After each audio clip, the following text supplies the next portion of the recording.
चलो भाई, तो हम लोग breathing and exchange of gases देख रहे थे और उसमें हम लोगों ने वॉल्यूम एंड कैपेसिटीज तक देख लिया था। देख लिया था कि नहीं? हम्म।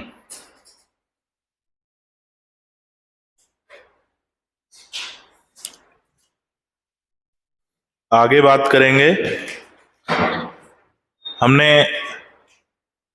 एल्वियोलाई का डायग्राम भी देखा था, कूपिका की संरचना भी देखी थी, और उस कूपिका की संरचना में हमने ये जाना था कि जो गैस का आदान प्रदान होता है वो सिंपल डिफ्यूजन यानी सरल विसरण क्रिया द्वारा होता है। याद आ रहा है कि नहीं? अब बात आती है कि जो गैसों का आदान प्रदान है, जिसको हम एक्सचेंज ऑफ गैस बोल रहे हैं, ये क्रिया वास्तव में दो स्थानों पर होती है। कितने स्थान पर? दो। कहां कहां होती है समझते हैं। तो पहली बात कि एक्सचेंज ऑफ गैस जो है ये होता कैसे है? सरल विसरण द्वारा, सिंपल डिफ्यूजन द्वारा, और इसमें कोई भी ऊर्जा खर्च नहीं होती। फिर हमने वॉल्यूम और कैपेसिटीज वगैरह देखा था। तो ये जो गैस एक्सचेंज होता है ये दो स्थानों पर होता है। कितने स्थानों पर? दो स्थानों पर पाया जाता है। कहां कहां पाया जाता है? एक, फेफड़ों में, जैसे मान लो ये कूपिका है और ये रक्त केशिका यानी रक्त परिसंचरण। तो एक तो फेफड़ों में होता है जहां पर कूपिका और रक्त परिसंचरण, ब्लड सर्कुलेशन, इनके बीच में गैस एक्सचेंज होता है। कैसे होता है? परिसंचरण में अनाक्सीकृत रक्त आता है, इसमें से CO2 निकलता है बाहर, ऑक्सीजन इधर से अंदर जाता है और ऑक्सीकृत रक्त यहां से आगे बढ़ता है। अब ये जो रक्त है ये ऑक्सीजन को लेकर पहुंचता है दूसरे अंगों और ऊतकों तक, ठीक है, अन्य कोशिकाओं तक। दूसरे अंगों में जो कोशिकाएं उपस्थित हैं, अन्य अंग एवं ऊतक।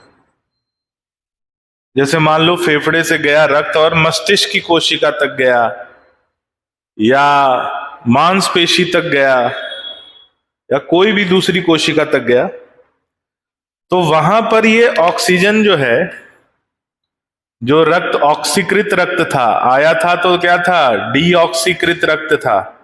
ऑक्सीजन अंदर आया, CO2 बाहर गया, और ये ऑक्सीकृत रक्त होकर अंगों और ऊतकों तक जाएगा। तो यहां पर भी एक बार गैस एक्सचेंज होगा जिसमें ऑक्सीजन अंदर जाएगा और CO2 बाहर आएगा।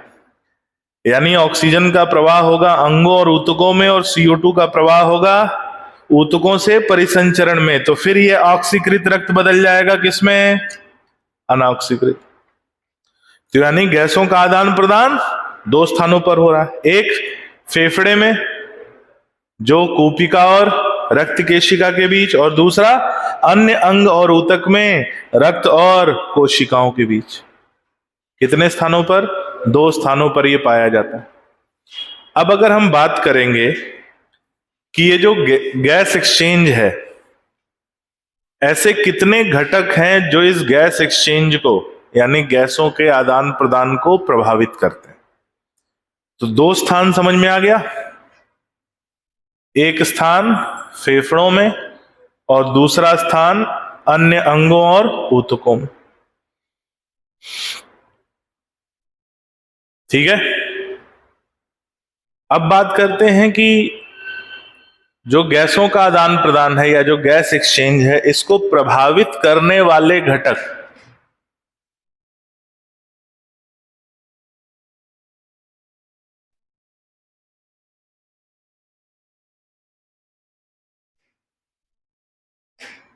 कौन से घटक प्रभावित करने वाले घटक? तो 5 घटक होते हैं जो गैसों के आदान प्रदान को प्रभावित करते हैं। एक, सरफेस एरिया, एक पहला घटक है क्षेत्रफल। किसका क्षेत्रफल? जो श्वसन अंग है या जो श्वसन परत है उसका क्षेत्रफल। दूसरा thickness of respiratory membrane. Thickness of respiratory membrane यानी श्वसन परत की मोटाई, कि भाई श्वसन परत की मोटाई क्या होती है। तो इसको लिख लेते हैं, सरफेस एरिया। ज्यादा नहीं, एक एक लाइन है इसके बारे में कि फेफड़ों का सरफेस एरिया कूपिका, खोखली कूपिकाओं की उपस्थिति के कारण अधिक पाया जाता है। तो किसके कारण? एल्वियोलाई के कारण। कितनी कूपिकाएं होती हैं? 600 मिलियन। और इससे सरफेस एरिया कितना हो जाता है? कल हमने पढ़ा था 80 से 100 मीटर स्क्वायर। ये हमारे दोनों फेफड़ों का मिलाकर पूरा सरफेस एरिया है। दोनों फेफड़ों का मिलाकर 80 से 100 मीटर स्क्वायर कितना होता है? अपनी ये क्लासरूम, इससे ज्यादा ही होता है। बाहर वाला भी एरिया जोड़ लो, नहीं उससे भी ज्यादा होता है।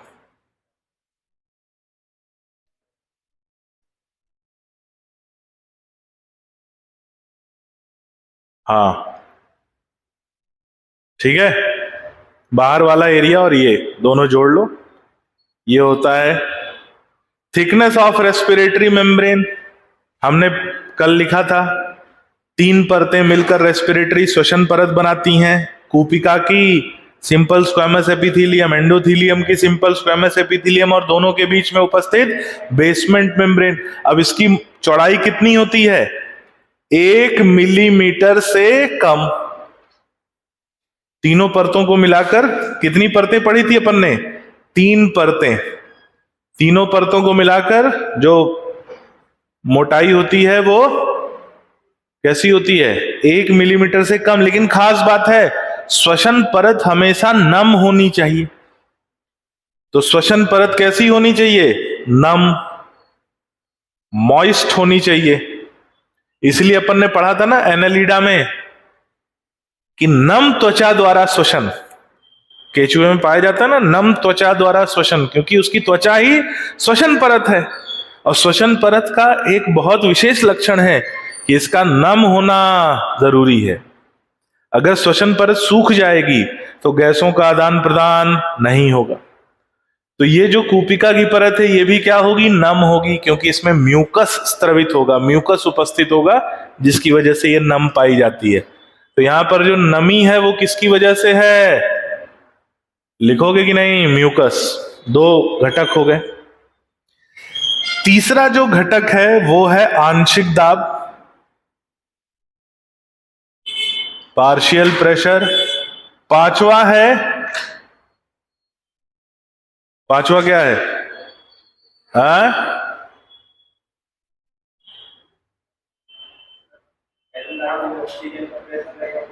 अरे पार्शियल प्रेशर तो हो गया, उसको अभी डिस्कस करेंगे। अगला है ट्रांसपोर्ट ऑफ गैसेस। अगला क्या है? Transport of gases. Transport of gases. और 5 घटक थे, 5। सॉल्युबिलिटी ऑफ गैसेस, गैसेस की घुलनशीलता।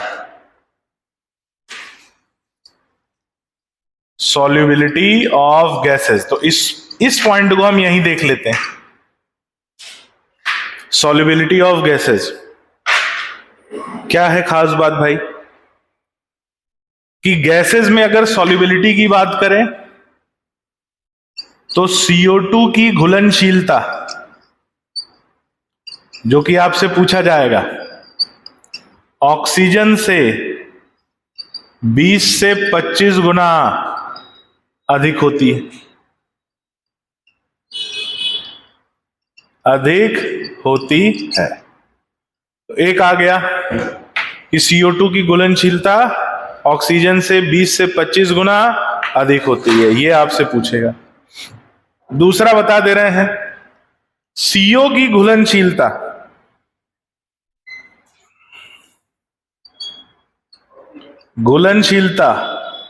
ऑक्सीजन से 200 गुना अधिक होती है। वैसे तो वास्तविक जो फिगर है वो 219 है।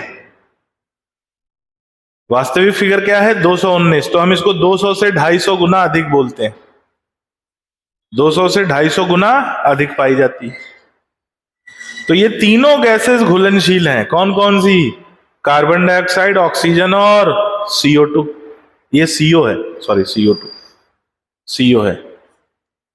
तो CO की घुलनशीलता ऑक्सीजन से 200 से 250 गुना अधिक पाई जाती है और CO2 की घुलनशीलता ऑक्सीजन से 20 से 25 गुना अधिक पाई जाती है।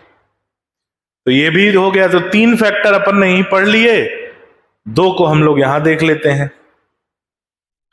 2 को देखेंगे तो सबसे पहले बात करेंगे हम लोग, किसकी बात करेंगे? पहले ट्रांसपोर्ट ऑफ गैसेस की बात करेंगे। किसकी बात? Transport of gases. तो पहले 5वें ही पॉइंट, अरे ये 4 है यार, कहां तुम लोग गिनती नहीं आती क्या तुम लोगों को? अरे तो हमने लिखा तो तुम लोग को गिनती तो आनी चाहिए।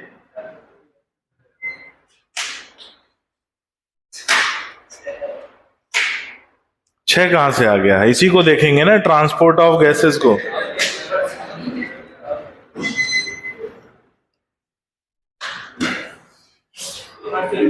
ठीक है, तो हम लोग देखेंगे किसको? ट्रांसपोर्ट ऑफ गैसेस को। और ट्रांसपोर्ट ऑफ गैसेस में 2 का ट्रांसपोर्ट देखेंगे, O2 का ट्रांसपोर्ट और CO2 का ट्रांसपोर्ट। ऑक्सीजन का ट्रांसपोर्ट और CO2 का ट्रांसपोर्ट। सीधी सी बात कर लेते हैं, ऑक्सीजन का यही देख लेते हैं। तो पहले बात करेंगे ऑक्सीजन की। ऑक्सीजन का ट्रांसपोर्ट ब्लड द्वारा होता है, रक्त द्वारा होता है। और रक्त में 2 चीजें हैं, एक प्लाज्मा और एक RBC। प्लाज्मा से कितना % ऑक्सीजन का स्थानांतरण होता है? 3%। और RBC से बाकी बचा हुआ 97%। तो कैसे होता है कि ऑक्सीजन जुड़ता है हेमोग्लोबिन से और बनाता है ऑक्सी हेमोग्लोबिन। ऑक्सी हेमोग्लोबिन, ठीक है। और एक ऑक्सी हेमोग्लोबिन में, या बोला जाए एक हेमोग्लोबिन से 4 ऑक्सीजन के अणु जुड़ते हैं। एक हेमोग्लोबिन से 4 ऑक्सीजन के अणु जुड़ते हैं। ठीक है, याद है कि नहीं? सब नहीं याद है तो याद कर लेना। अब इसी को आगे लेके चलेंगे। यहां तक देखो,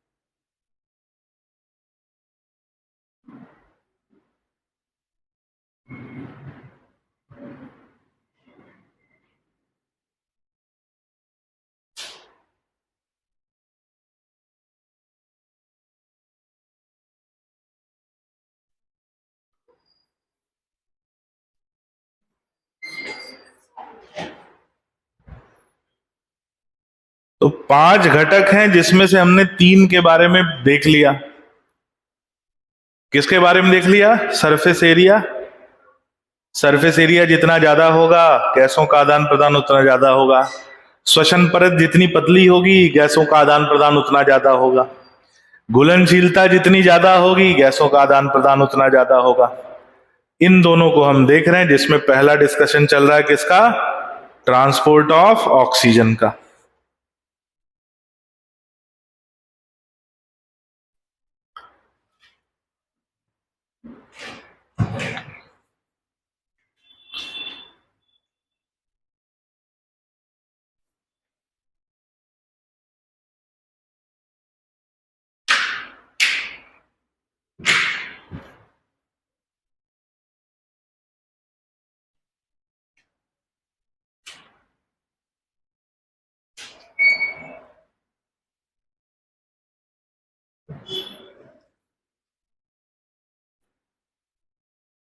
चलो, तो पहली बात चल रही है ऑक्सीजन ट्रांसपोर्ट की।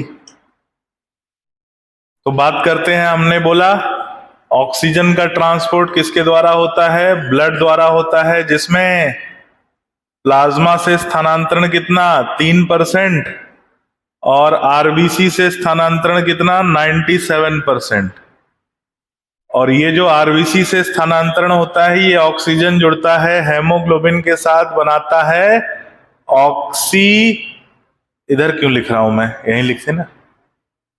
आरबीसी जुड़ता है, ऑक्सीजन जुड़ता है हेमोग्लोबिन के साथ, बनाता है ऑक्सी हेमोग्लोबिन। Oxy haemoglobin. और एक हेमोग्लोबिन 4 अणुओं के से जुड़ता है, 4 ऑक्सीजन के अणुओं का संवहन करता है, संवहन करता है। अब थोड़ी सी सूचना इसकी नोट करते हैं। हेमोग्लोबिन क्या है भाई? हेमोग्लोबिन एक श्वसन वर्णक है। क्या है? श्वसन वर्णक। रंग कैसा होता है? लाल। इसमें उपस्थित होता है आयरन। क्या उपस्थित होता है? आयरन। किस रूप में? फेरस के रूप में, Fe2+ के रूप में आयरन उपस्थित होता है, फेरस के रूप में। सामान्य मात्रा कितनी होती है? सामान्य मात्रा 12 से 16 ग्राम प्रतिशत। हम इसको 18 मान लेते हैं, या औसत अगर बोलें, औसत 15 ग्राम प्रतिशत। यानी 15 ग्राम प्रतिशत का मतलब 100 ml रक्त में 15 ग्राम हेमोग्लोबिन पाया जाता है। ग्राम प्रतिशत का मतलब क्या हो गया कि 100 ml रक्त में 15 ग्राम हेमोग्लोबिन पाया जाता है। इसी को बोलते हैं ग्राम प्रतिशत। अब बात आती है कि 1 ग्राम हेमोग्लोबिन 1.3 ml ऑक्सीजन का संवहन करता है। बहुत महत्वपूर्ण ये डेटा है। 1 ग्राम हेमोग्लोबिन 1.3 ml का संवहन करता है, 3 ml ऑक्सीजन का संवहन करता है। तो 15 ग्राम कितने का करेगा? 1 ग्राम 1.3 ml का करेगा, तो 15 ग्राम इंटू 15 कर दो तो आ जाएगा लगभग, यानी 15 ग्राम हेमोग्लोबिन 20 ml ऑक्सीजन का संवहन करता है, संवहन करता है। ठीक है, तो यानी 100 ml रक्त में कितना ऑक्सीजन जाता है? 100 ml में ये उपस्थित है ना, तो 100 ml रक्त कितना ऑक्सीजन ले जाएगा? 20 ml ऑक्सीजन। और इसको बोलते हैं सामान्य ऑक्सीजन की मात्रा। तो सामान्य ऑक्सीजन की मात्रा क्या हो जाएगा? 20 ml प्रति डेसीलीटर। 20 ml प्रति डेसीलीटर। और रक्त या आरबीसी केवल 25% ऑक्सीजन ऊतकों को देता है। कितना? तो 20 ml ले जा रहा है तो कितना देगा? 5 ml। ठीक है, तो ये केवल 25% ऑक्सीजन ही ऊतकों को देता है।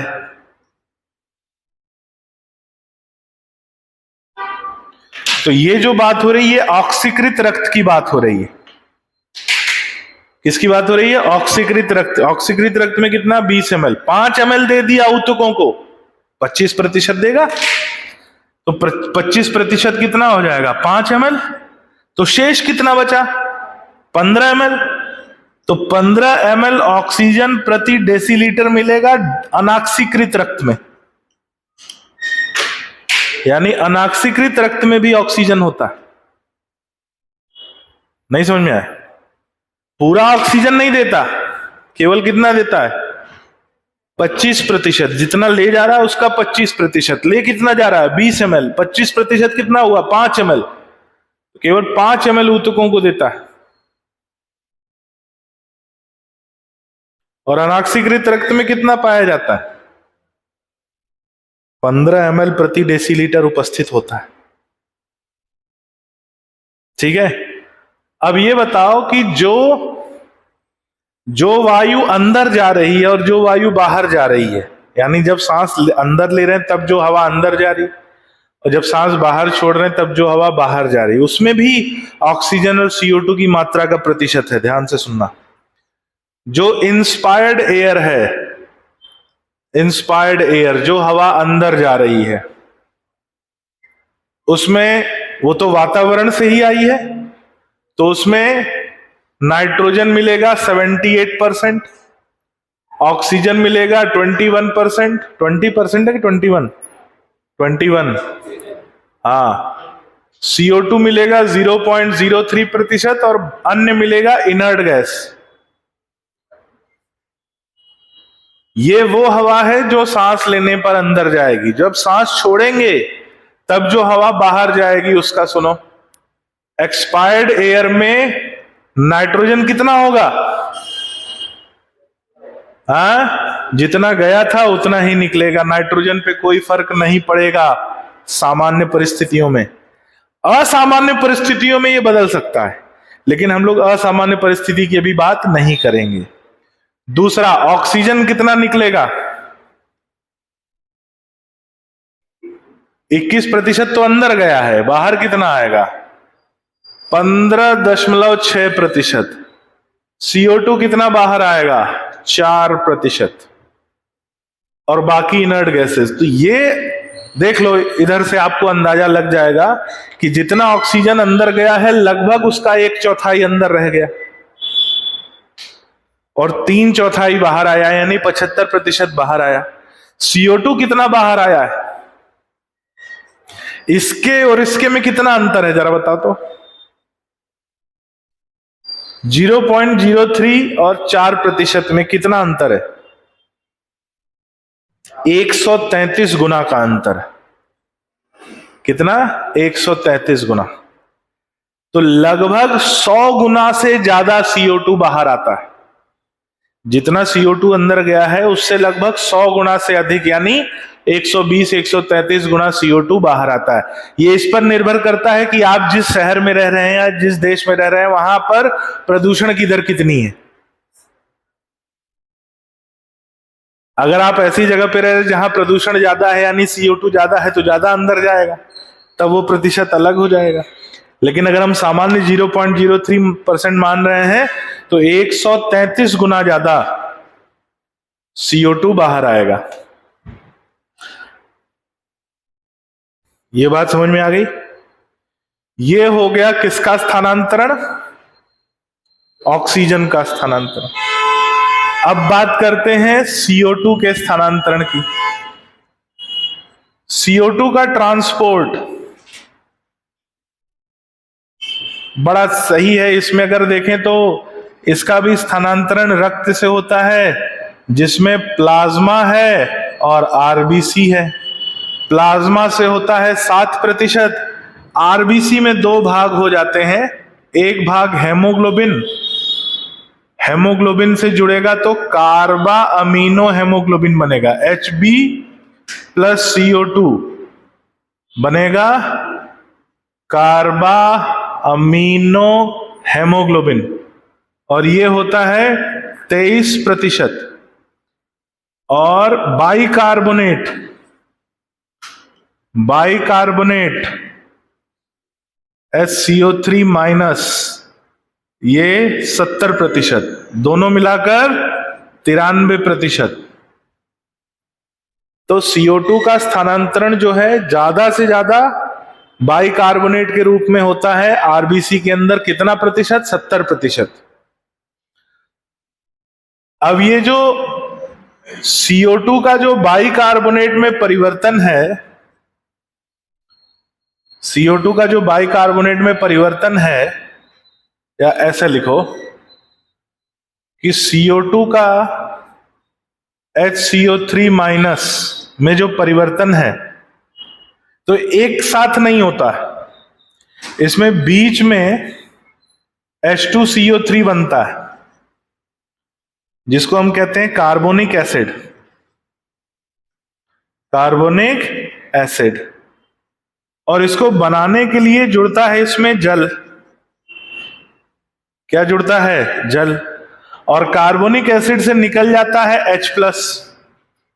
तो जब CO2 और H2O जुड़ेंगे तो बनेगा कार्बोनिक एसिड, और कार्बोनिक एसिड में जब टूटेगा तो बनेगा बाइकार्बोनेट। और ये क्रिया कराने के लिए एक एंजाइम की जरूरत होती है, और ये क्रिया दोनों डायरेक्शन में चलती है, आगे भी और पीछे भी। ये क्रिया दोनों डायरेक्शन में चलती है, यानी CO2 से बाइकार्बोनेट भी बन सकता है और बाइकार्बोनेट से उल्टा CO2 भी बनता है। और ये करने के लिए एक एंजाइम चाहिए। कौन सा एंजाइम? Carbonic anhydrase. पढ़ा है क्या इसके बारे में? Carbonic anhydrase. तो ये ऐसा होता है, ठीक है।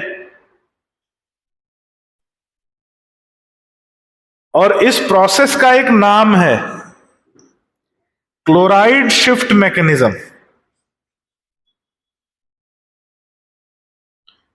या इसे कहा जाता है हैमबर्गर फिनोमेना।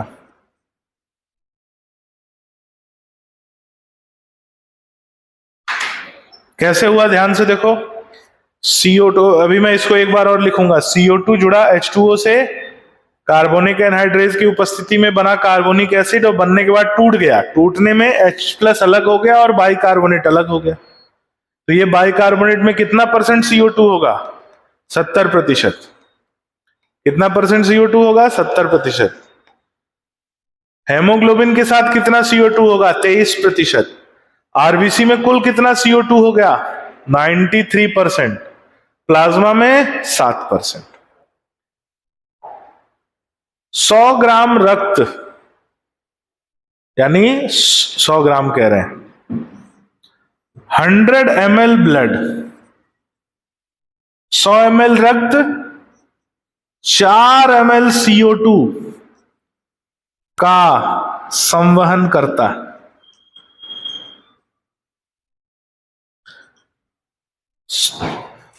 ऑक्सीजन कितना जा रहा है 100 ml रक्त में? 20 ml। CO2 कितना जा रहा है? 4 ml। आई बात समझ में? ये पूछा जाता है। तो ये हो गया दोनों का ट्रांसपोर्ट। ये क्या हो गया? दोनों का ट्रांसपोर्ट, ऑक्सीजन और CO2 का। देखो इसको, कहीं कोई पॉइंट जो ना समझ में आए तो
चलो भाई आगे बढ़े।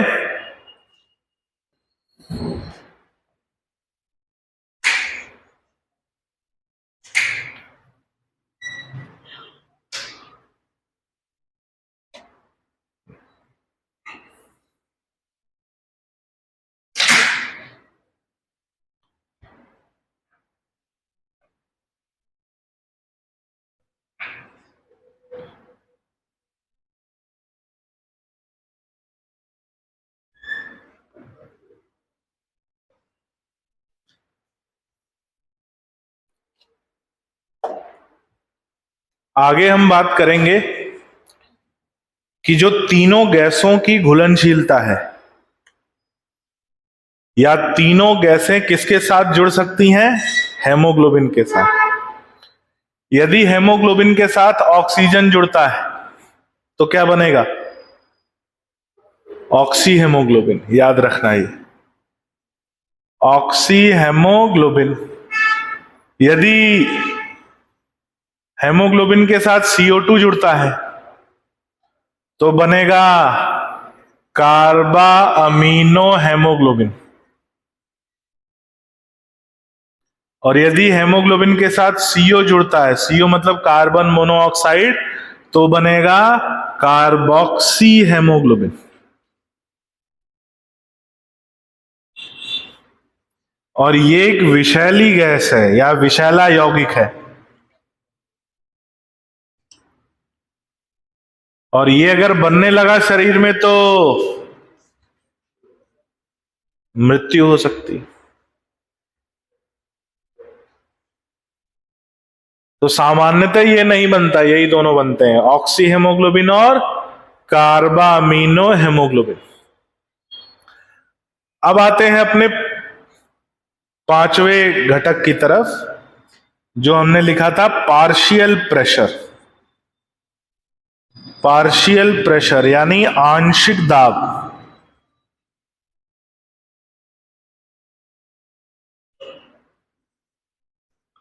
पार्शियल प्रेशर यानी आंशिक दाब।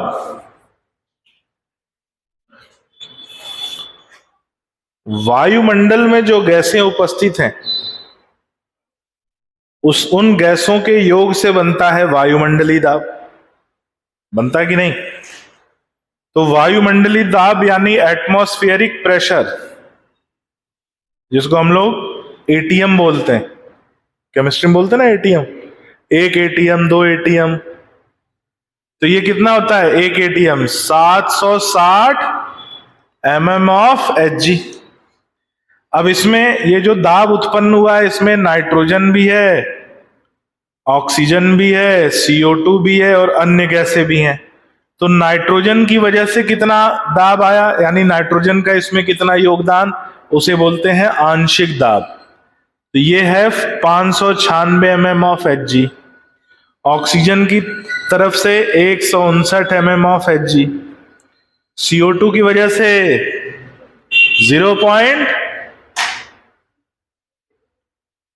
0.3 mm ऑफ Hg, और बाकी इनर्ट गैस की वजह से। हमारे काम के ये दोनों हैं। तो एक तो पूछा जाता है कि वायुमंडलीय गैस में या वायुमंडल में ऑक्सीजन का आंशिक दाब कितना? 159 mm ऑफ Hg। वायुमंडल में CO2 का आंशिक दाब कितना?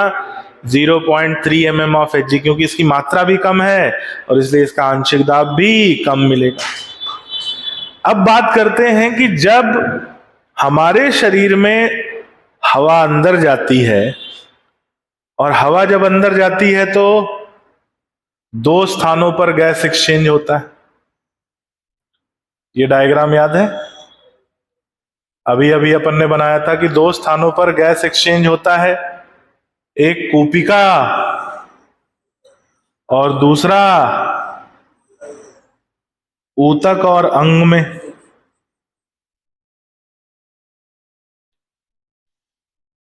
ये है कूपिका, ये है ब्लड सर्कुलेशन, रक्त परिसंचरण, और ये है टिश्यू यानी ऊतक। अब ध्यान से सुनो, महत्वपूर्ण बात कि जब जब ब्लड आता है कूपिका के पास तो वो अनॉक्सीकृत रक्त होता है। कैसा होता है? डीऑक्सी। और उसमें से निकलता है CO2। उसमें जाता क्या है? ऑक्सीजन। तो वो हो जाता है ऑक्सीकृत। अब ये ऑक्सीजन ऊतकों में जाता है और ऊतकों से निकलता है CO2, और फिर ये अनऑक्सीकृत हो जाता है। यानी एक तरफ हम देख रहे हैं ऑक्सीकृत रक्त और एक तरफ देख रहे हैं अनऑक्सीकृत रक्त। लेकिन ये गैस का आदान प्रदान हुआ कैसे? सरल विसरण से। तो क्रिया है सरल विसरण। जिम्मेदार कौन है उसके लिए? जिम्मेदार कौन है? आंशिक दाब। क्योंकि गैस हमेशा अपने अधिक दाब वाले क्षेत्र से कम दाब वाले क्षेत्र की तरफ वेग करती। अधिक दाब वाले क्षेत्र से कम दाब वाले क्षेत्र की तरफ वेग करती है। तो जो वायुमंडलीय गैस बाहर थी, बाहर ऑक्सीजन का PO2 कितना था? 159। PCO2 कितना था? 0.3। जब ये कहां पहुंचता है? फेफड़ों में। तो कूपिका में पहुंचने पर कूपिका के अंदर का PO2 हो जाता है 100 कितना? 104। PO2 हो जाता है 104 mm of Hg। क्योंकि क्षेत्रफल बढ़ेगा तो दाब कम होगा। लेकिन वहां पहले से CO2 उपस्थित मिलता है रेजिडुअल वॉल्यूम के रूप में, RV याद है, और उसकी वजह से PCO2 के स्तर में बढ़ोतरी होती है। और PCO2 कितना हो जाता है? 40 mm of Hg। अब ये ऑक्सीजन गया ऑक्सीकृत रक्त में, तो ऑक्सीकृत रक्त में PO2 मिलेगा क्या? PO2 बराबर 95 mm of Hg और PCO2 बराबर 40 mm of Hg। अब यही ऑक्सीजन पहुंचेगा यहां। ऑक्सीजन के आने से पहले ऊतक का आंशिक दाब की बात करें, पहले ध्यान से सुनना, ये एनसीईआरटी में नहीं लिखा है। ऑक्सीजन के आने से पहले ऊतक के आंशिक दाब की बात करें तो ऊतक के पास जो ऑक्सीजन था उसका उसने उपयोग कर लिया उपापचय की क्रिया में। तो ऑक्सीजन का आंशिक दाब पहले क्या हो गया है? कम हो गया। CO2 का उत्पादन हुआ है तो CO2 का आंशिक दाब बढ़ा हुआ है। तो यहां पर ऑक्सीजन आने से पहले ऊतक का जो आंशिक दाब मिलेगा PO2 बराबर मिलेगा 40 और PCO2 बराबर मिलेगा 45 mm of Hg। ये बात मैं कर रहा हूं ऑक्सीजन के आने के पहले की। अब ऑक्सीजन यहां आया है, देखो तो ऑक्सीजन में कितना आंशिक दाब है? 95। यहां कितना आंशिक दाब है? 40। ऑक्सीजन या गैस हमेशा अपने अधिक आंशिक दाब से कम आंशिक दाब की तरफ वेग करता, तो इसलिए ऑक्सीजन इधर आएगा। CO2 का देखो इधर कितना है? 45, इधर कितना है? 40, तो CO2 बाहर निकलेगा।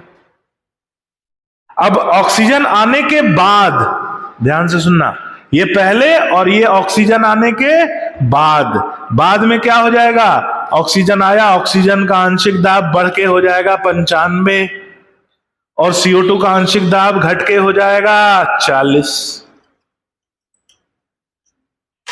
ये याद रखना है। पूछा जाता है कि ऊतक का आंशिक दाब, तो भैया पहले या बाद में? एनसीईआरटी में केवल क्या लिखा है? बाद में, पहले वाले का जिक्र नहीं है। जबकि जो गैस का आदान प्रदान वो तो इसकी वजह से हुआ है ना। जो ऑक्सीजन अंदर आया वो किसकी वजह से? इसकी वजह से। जो CO2 बाहर गया वो किसकी वजह से? इसकी वजह से। तब अनऑक्सीकृत रक्त में अगर देखेंगे तो ऑक्सीजन कम हो जाएगा और CO2 बढ़ेगा, तो PO2 हो जाएगा 40 और PCO2 हो जाएगा 45। अब ये यहां पहुंचेगा,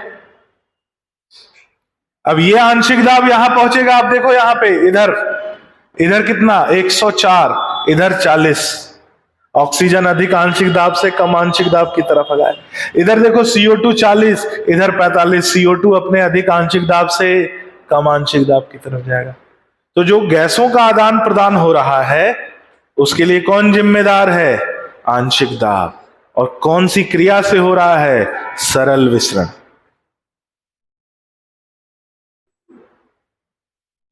आई बात समझ में? अब पूछेगा, ध्यान से सुनो, अगर आप यहां की बात करो, इस जगह की, ध्यान से सुनो, बहुत महत्वपूर्ण बात। तो यहां ऑक्सी हेमोग्लोबिन बन रहा है और कार्बा अमीनो हेमोग्लोबिन टूट रहा है। तभी तो CO2 बाहर जा रहा है। तो ऑक्सी हेमोग्लोबिन का बनना और कार्बामिनो हेमोग्लोबिन का टूटना कब होता है? जब ऑक्सीजन का आंशिक दाब ज्यादा हो और CO2 का आंशिक दाब कम हो। यहां देखो, ऑक्सी हेमोग्लोबिन टूट रहा है, कार्बामिनो हेमोग्लोबिन बन रहा है। ये कब होता है? जब CO2 का आंशिक दाब ज्यादा हो, ऑक्सीजन का आंशिक दाब कम हो। पूछेगा वो रिएक्शन अभी अपन ने जो लिखा था उसको एक बार अपन यहां दोहराएंगे। तो ये हो गया क्या? Partial pressure. ये अलग अलग स्थान के पार्शियल प्रेशर हैं जो पूछे जाते हैं, इसलिए याद रखना है।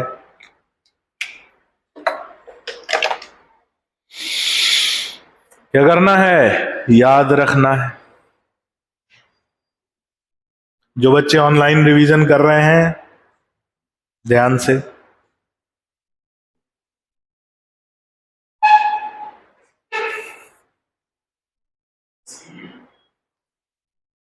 आंशिक दाब की गुत्थी सुलझी कि नहीं? अब इस आंशिक दाब से बहुत सारी घटनाएं घटेंगी, वो हम लोग एक एक करके देखेंगे।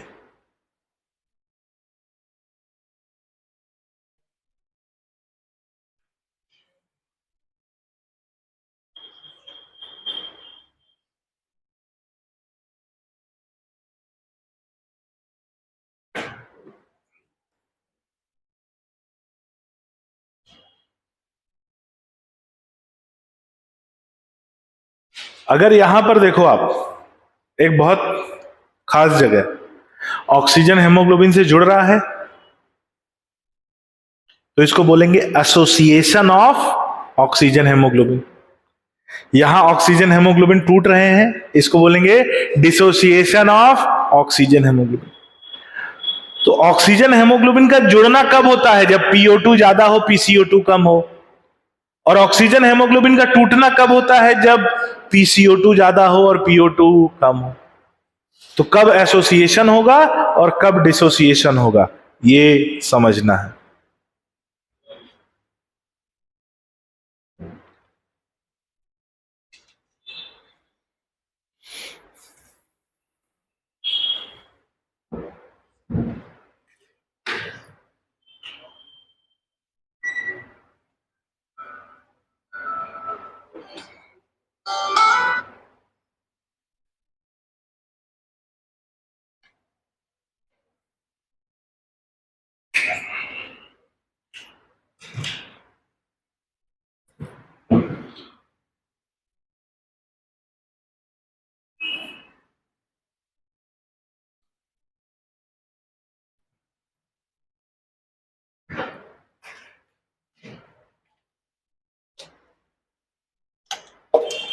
चलो भाई आगे बढ़े। अभी हमने एक फॉर्मूला लिखा था कि CO2 जुड़ेगा हेमोग्लोबिन से, बनाएगा क्या? बनाएगा H2CO3, फिर टूट जाएगा HCO3 माइनस और H प्लस में, और ये उल्टा भी चलेगा। चलेगा कि नहीं? चलो थोड़ा सा नीचे इसको लिखते हैं, फिर समझ में आएगा। हमने देखा CO2 के स्थानांतरण में कि CO2 जुड़ेगा किससे? जल से, बनाएगा कार्बोनिक एसिड H2CO3, और ये टूट जाएगा HCO3 माइनस यानी बाइकार्बोनेट और H प्लस में। ये क्या है? Carbonic acid. एनसीईआरटी में ये इक्वेशन लिखा हुआ, और ये क्या है? बाइकार्बोनेट। अब ये जो क्रिया है दोनों दिशाओं में चलती है, तो कब उधर जाएगा और कब इधर आएगा? कब इस तरफ जाएगा और कब इस तरफ आएगा? इसके लिए एंजाइम चाहिए, कार्बोनिक एनहाइड्रेज। कब ये आगे जाएगा, कब ये पीछे आएगा, ध्यान से सुनो। ऊपर वाली रिएक्शन कब होगा? जब PO2 कम हो और PCO2 ज्यादा हो, तब रिएक्शन इधर जाएगा। और पीछे कब आएगा? जब PCO2 कम हो और PO2 ज्यादा। आई बात समझ में? याद रखना है कि कब ये आगे की तरफ जाएगा और कब ये पीछे की तरफ जाएगा। और आंशिक दाब पे हेमोग्लोबिन की संतृप्तता निर्भर करती है, जिसे ऑक्सीजन हेमोग्लोबिन डिसोसिएशन कर्व के रूप में प्रदर्शित किया जाता है। तो अगला है ऑक्सीजन हेमोग्लोबिन डिसोसिएशन कर्व। ये कर्व क्या कह रहा है भाई? ध्यान से देखो, इसको याद रखना। ये रिएक्शन कर्व क्या कह रहा है कि जब हम हेमोग्लोबिन और PO2 की संतृप्तता का परसेंटेज सैचुरेशन ऑफ हेमोग्लोबिन 10, 20, 30, 40, 50, 60, 70, 80, 90, 100, 10, 20, 30, 40, 50, 60, 70, 80, 90, 100, 110। ये PO2 है mmHg में। 10, 20, 30, 40, 50, 60, 70, 80, 90, 100, 110 क्यों लिया भाई अपन ने? क्योंकि कूपिका में 105, 104, कूपिका में 100 से अधिक आंशिक दाब मिलता है, 104 है ना, तो अपन ने 110 तक का वैल्यू लिया है। हेमोग्लोबिन ज्यादा से ज्यादा कितना प्रतिशत संतृप्त होगा? 100%।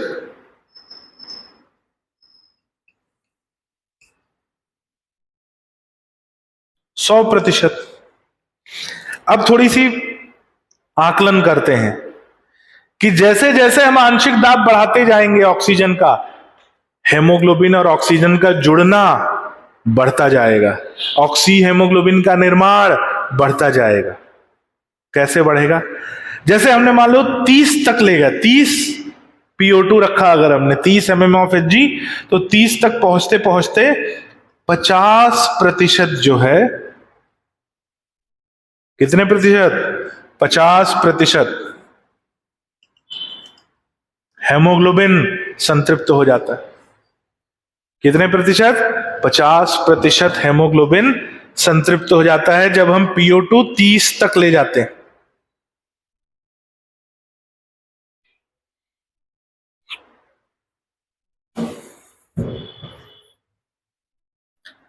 चालीस PO2 तक ले जाते हैं तो लगभग 70% हेमोग्लोबिन संतृप्त हो जाता है।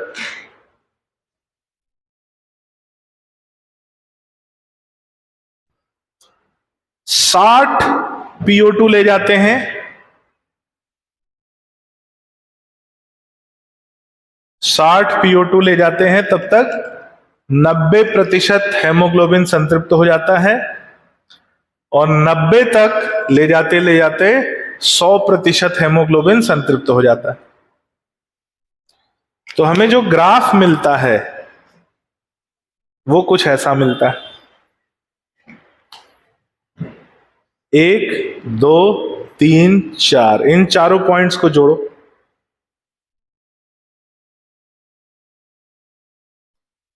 इन चारों पॉइंट्स को जोड़ते हैं तो हमें सिग्मॉइड ग्राफ मिलता है, एस आकार का ग्राफ मिलता है, ऑक्सीजन हेमोग्लोबिन डिसोसिएशन। एनसीईआरटी में ये ग्राफ दिया है, मैंने बताया कि ये ग्राफ आया कहां से।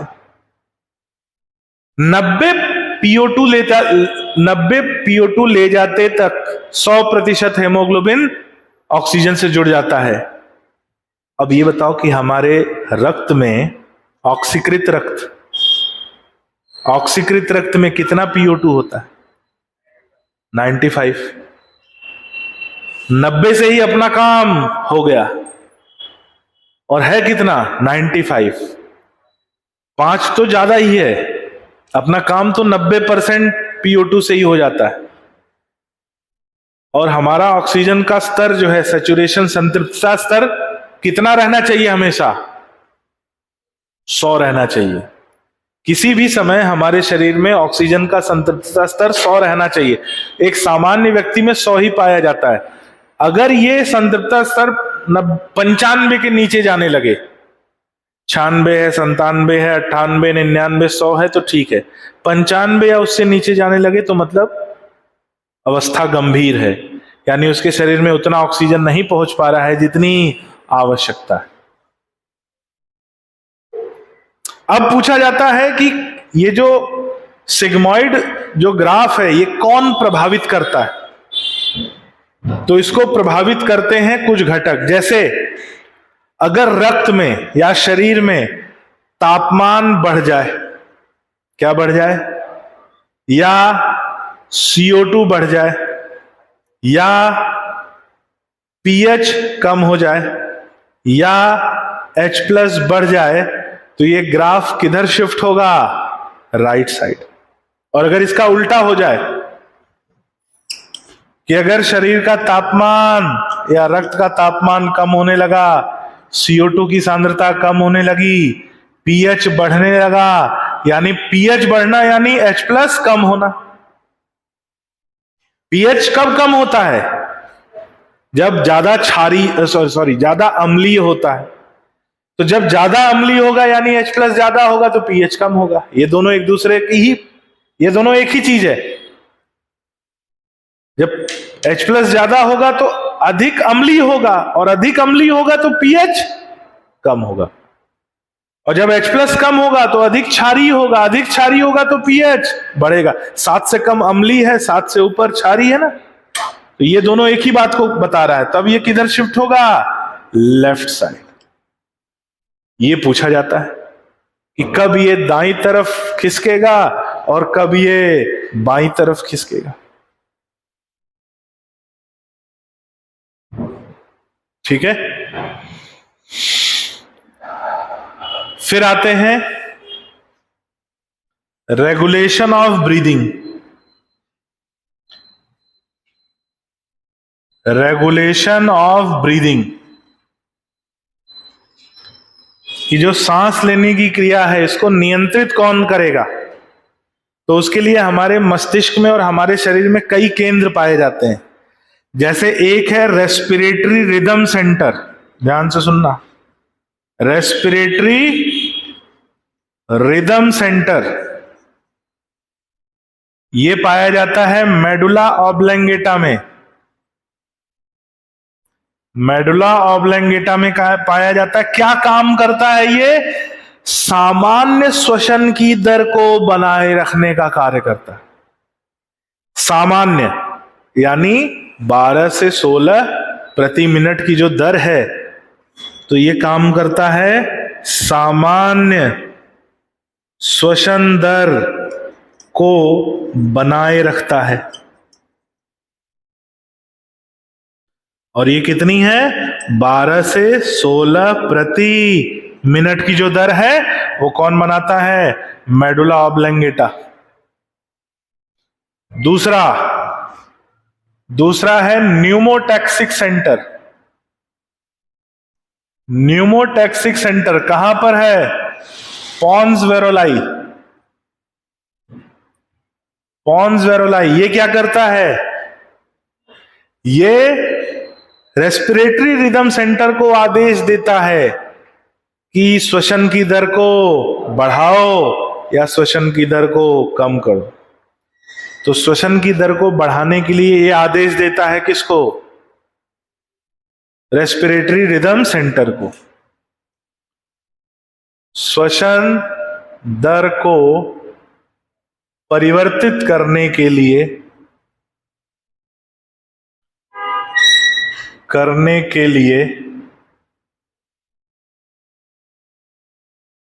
रेस्पिरेटरी रिदम सेंटर को आदेश देता है। किसको आदेश देता है? रेस्पिरेटरी रिदम सेंटर को। अब तीसरा आता है एक, जिसको हम बोलते हैं chemo sensitive centre. Chemosensitive centre ये कहां पाए जाते हैं? आर्टा की भित्ति में और कैरोटिड आर्टरी की भित्ति में, और इन्हें बोलते हैं आर्टिक बॉडी और कैरोटिड बॉडी। क्या बोलते हैं? आर्टिक बॉडी और कैरोटिड बॉडी। ये हर समय रक्त में H+ और CO2 की सांद्रता को मापन करते रहते हैं, और जैसे इनकी सांद्रता बढ़ेगी ये आदेश देंगे किसके पास? ये सिग्नल ले जाएंगे किसके पास? न्यूमोटैक्सिक सेंटर के पास। न्यूमोटैक्सिक सेंटर किसको सिग्नल देगा? रेस्पिरेटरी रिदम सेंटर को। तो कुल मिलाकर काम कौन करेगा? चाहे इसके आदेश पर करे, चाहे ये बोले इससे करवाने के लिए। लेकिन ऑक्सीजन की सांद्रता श्वसन को प्रभावित नहीं करती, यानी शरीर में ऑक्सीजन कितना है ये श्वसन, इससे श्वसन प्रभावित नहीं होगा। CO2 की बढ़ेगी तो प्रभावित होगा, H+ बढ़ेगा तो प्रभावित होगा, ऑक्सीजन की सांद्रता से प्रभावित नहीं होगा। ऑक्सीजन का महत्व इसको प्रभावित नहीं करेगा। फिर बात कर लेते हैं रोग की। रोग कौन कौन से हैं भाई? ध्यान से सुनिए। एक है अस्थमा। अस्थमा क्या है? एलर्जिक रोग है। हिस्टामिन के स्राव से श्वसन मार्ग में सूजन आ जाती है, जिससे जो मार्ग है सकरा हो जाता है और सांस लेने में कठिनाई होती है। सांस लेने पर वीजिंग ध्वनि उत्पन्न होती है। वीजिंग ध्वनि यानी सीटी बजने जैसा साउंड उत्पन्न होता है। वास्तव में इसमें सांस छोड़ने में तकलीफ होती है, हवा निकालने में तकलीफ होती है। एनसीईआरटी में तो लिखा है श्वसन में तकलीफ, लेकिन श्वसन में दो भाग हो गए, सांस अंदर ले रहे हो या सांस बाहर छोड़ रहे हो। तो सांस छोड़ने में तकलीफ होती है, और इसके उपाय के रूप में हम क्या लेते हैं? ब्रोंकियोडायलेटर लेते हैं। ब्रोंकियोडायलेटर साल्बुटामॉल, फिमेटेरॉल, बेम्बुटेरॉल, ये क्या करते हैं? श्वसन मार्ग को फैला देते हैं, जिससे वायु का वेग सुगम हो जाता है। एक दूसरा एड्रेनलिन जो है, एड्रेनलिन भी श्वसन मार्ग की कोमल पेशियों में शिथिलन कराता है, जिससे अस्थमा के उपाय के रूप में एड्रेनलिन दिया जाता है। तो इसीलिए एड्रेनलिन को एंटी एलर्जिक भी कहा जाता है, क्योंकि वो अस्थमा जैसे एलर्जिक रोग के उपचार में इस्तेमाल होता है। एंटी एस्थमेटिक या एंटी एलर्जिक कहते हैं। दूसरा एम्फाइसेमा है रोग। एम्फाइसेमा में क्या होता है भाई? सिगरेट स्मोकिंग डिसऑर्डर है। जो लोग सिगरेट, बीड़ी, तंबाकू, गुटखा, हुक्का जो लोग सेवन करते हैं, तो क्या? नहीं, तो जो लोग भी धूम्रपान करते हैं, है ना? क्या भैया, सब तुम्हारी तरफ इशारे कर रहे हैं। तो जो लोग भी धूम्रपान करते हैं तो वो कोशिकाओं को डैमेज कर देता है, जिससे सरफेस एरिया कम हो जाता है, और सरफेस एरिया कम होता है, कोशिकाएं डैमेज होती हैं, जिसे एम्फाइसेमा या सिगरेट स्मोकिंग डिसऑर्डर कहते हैं। बायोटेक्नोलॉजी में हमने पढ़ा अल्फा-1 एंटीट्रिप्सिन, एक रिकॉम्बिनेंट डीएनए टेक्नोलॉजी से एक प्रोडक्ट बनाया गया, जिसका उपयोग एम्फाइसेमा के ट्रीटमेंट के लिए किया जाता है। तीसरा क्या है भाई? ब्रोंकाइटिस।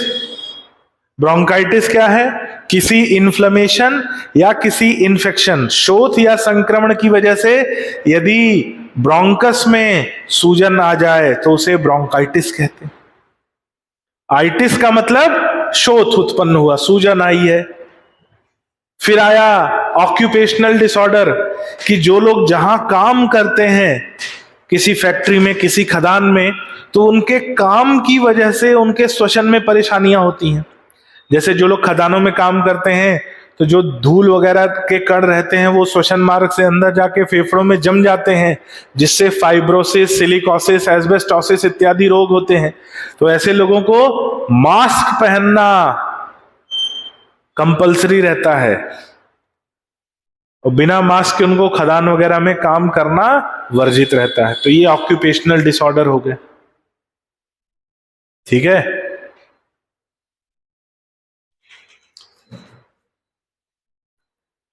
देख लीजिए, इसको नोट कर लीजिए।